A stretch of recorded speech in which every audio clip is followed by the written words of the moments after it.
Tonight on America's Hope, with no end in sight to the hostilities between Israel and its adversaries like Hamas and Hezbollah and Houthi rebels and Iran, we focus on how people are exercising their faith and their hope to see a sea change and bring healing to a troubled land. America's Hope starts now.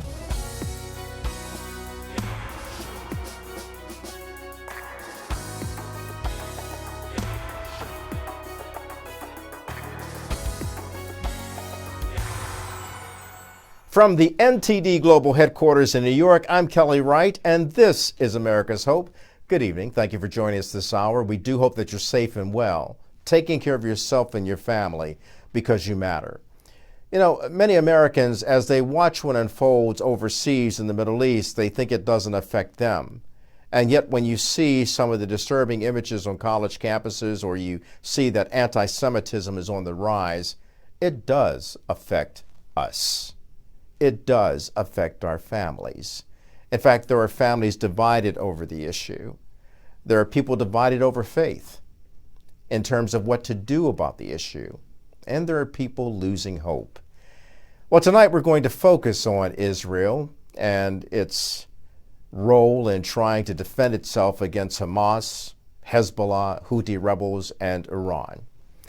We'll hear from people, two of them who have had experiences growing up in Iran and Turkey and are very familiar and acquainted with the Middle East.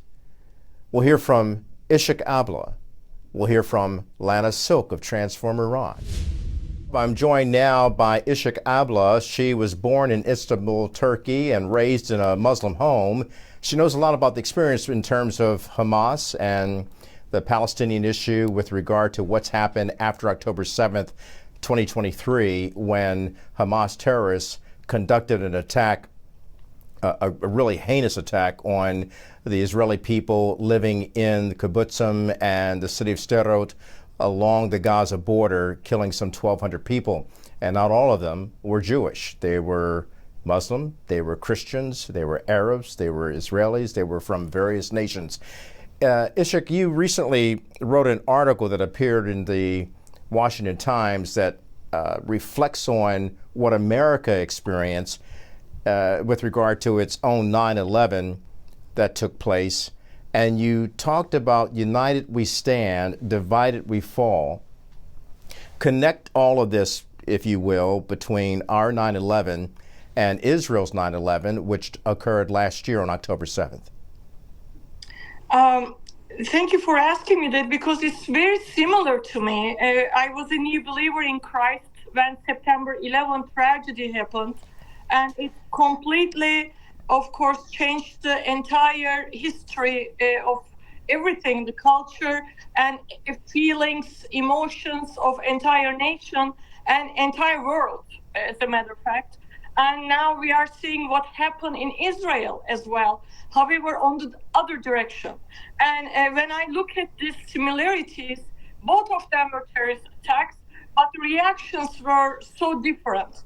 And now there are supporters, even in America, so ridiculously, so evil, supporting Hamas and supporting Palestinians is standing for Hamas. Don't get me wrong, not every Palestinian is a terrorist and supporting this terrorist attack, but there are people that they are doing propaganda and supporting this attack.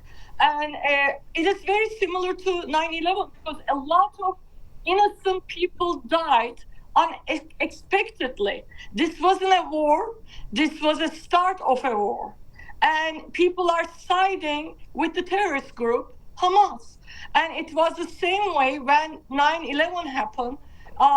Twin Towers collapsed, thousands of innocent people died, and it was a complete other disaster in that area and in America, and people suffered. And I was just there in New York City for the ceremony of 23rd year anniversary of September 11th. And there are people still dying of lung cancer.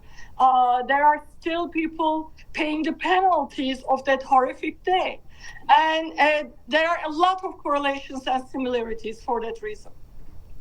Ishik, from your perspective, in terms of what happened not only on 9/11 but also October 7th of last year for the Israeli people, there's a great divide in America, as you know, politically, as we get into this presidential election. But there's also a cultural, a spiritual, and ideological divide between various ethnicities and different people from different walks of faith, most notably between Islam and Jews and Christians. Break it down for me, because you grew up in that kind of environment and you saw some of the hostilities actually being, if I don't want to put words in your mouth, but you explained that you were actually taught to hate people from different faiths. Yes, correct. We were brainwashed to be anti-Semitist, which means hating Jews and hating Christians, infidels, they were both called.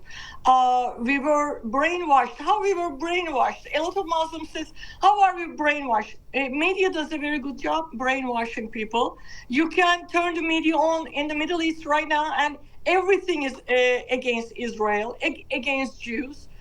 Other day, somebody threatened me on social media and wrote to me, you are so much supporting Israel and Jews, and I believe everybody who is Jewish and supporting Jews must be killed and murdered and blah, blah, blah, all those things. And I told him, I was raised like you. I was brainwashed like you. And he doesn't believe he was brainwashed. And so we need to understand that this is their upbringing. It was my upbringing until I found the truth. But what blows my mind away is like Americans are buying this. And they are becoming anti-Semitist because of they are buying into mainstream media propaganda. And they are believing everything that they see on the media, just like I was. And that is so absurd and so ridiculous. So you mentioned that it's the media and the misinformation and disinformation through the media, but let's take into account what's happening among young people in America on college campuses.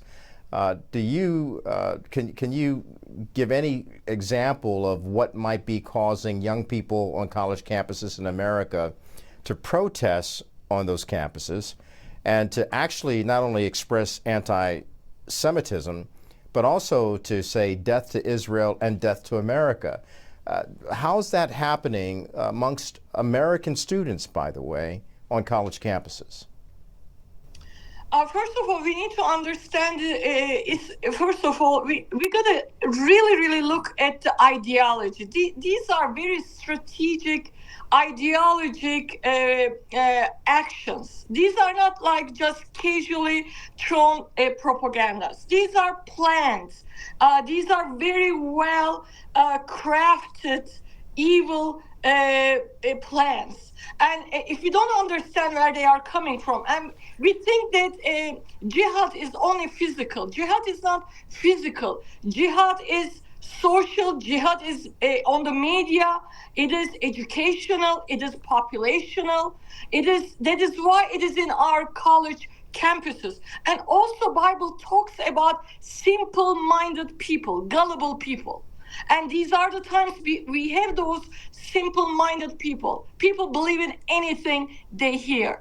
And what these kind of agendas are doing, that they are keep spreading the foundational seeds little by little. And when people are scrolling on the media, when they are going on social media, they are not aware of that. They are receiving these seeds and these strategies, these ideologies, they are rooted in them and they are getting ready. And unfortunately, they are not well aware, founded on the biblical principles, godly principles, or in the principles that are right and righteous, or they are coming from very broken, dysfunctional families and they have a lot of traumatic issues that they need to redirect their anger and their problems to a place. And that is why they are picking and choosing one avenue that is available at that moment. And they are making it very well available to them. Hi, everybody. I hope you're enjoying this episode so far of America's Hope. If you'd like to see it in its entirety, just click on the link below. Thanks for watching.